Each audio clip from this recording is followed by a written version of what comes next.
Thank you, Admiral Fagan. Members will be recognized by order of seniority for their 5 minutes of questioning. Given the time constraints that we have, I would ask the members to keep their questioning to 5 minutes only. And I recognize myself for 5 minutes of question. Admiral Fagan, the Polar Security Cutter, the heavy icebreakers. Can you give us an update on what is going on with that? And we should have had our first cutter already in the water, and we haven't even started building it yet. What's going on? Polar Security Cutter is a critical national security asset for the nation as we create the ability to operate and generate presence in our own exclusive economic zone, in our own waters. Polar Security Cutter contract has been delayed. We're working with the shipyard. The shipyard was sold and purchased by Bollinger. It is now Bollinger, Mississippi. We're working with that shipbuilder to finalize the detailed design, begin building the cutter in earnest. We've begun some module work. I owe the committee an update on what the timeline will be for actual construction of the cutter. Admiral, can I cut you? Did you say you're working on the final design? You're supposed to have a ship in the water, and you're still working on a design? We have a design. The design maturity is critical to keeping the reducing risk and onward schedule slippage and cost.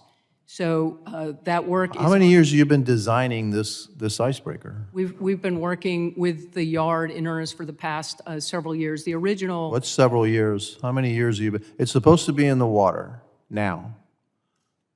You're 5 years behind, right? We are absolutely behind. So how many years have you been designing this cutter?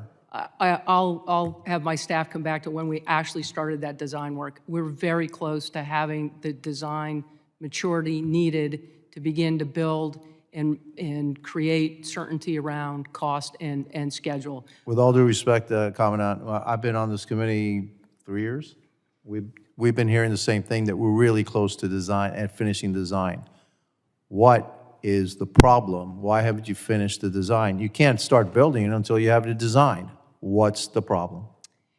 The original company that the bid was awarded to lost time and schedule. They did not have all of the engineers on that they needed to begin to move that forward. COVID complicated that timeline. I'm confident in the shipbuilder that we have. I'm confident in where we are with regard to design maturity, and I'm confident we will begin building that ship before the end of the year, and look forward to providing more details to the committee. So we can look forward to laying the keel before the end of December? I don't have the exact keel laying date. I will come back to you with that, sir. Well, this is an issue of national security. To be honest with you, to not even have the design done yet when you're supposed to have the ship in the water by now, that doesn't give us much confidence. Okay, so I'll move on. On your recruitment, we're 2,500 sailors short. Where are you on recruitment? You said you've made gains there. All right, what's the cause of the problem, and what are you going to do to make sure that we have enough personnel to run the Coast Guard? We appreciate the ongoing support of the committee to help us meet our recruitment challenges, and over the past several years, that support has allowed us to bring on more recruiters, establish a talent acquisition profession.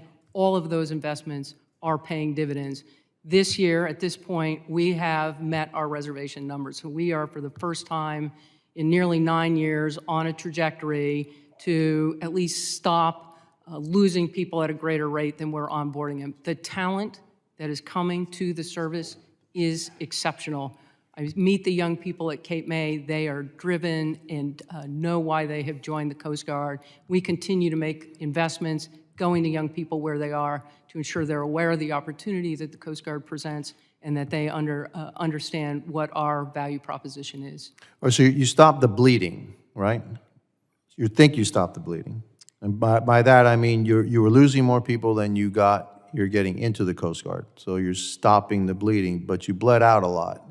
So how many more additional personnel are you going to need? How many are you short right now? We're short approximately 2,300 right now, and as I said, well, we have we've stopped that. We need to continue to keep our foot on the accelerator, and we are doing that. Some of the additional investments that the service will benefit from is engagement and work around infrastructure at Cape May, which is our single source for training enlisted personnel to ensure that they have a first-class experience. We continue to work with the oversight committees to ensure we've got all Thank you, the ma'am. resources. My time is up. I now recognize the ranking member for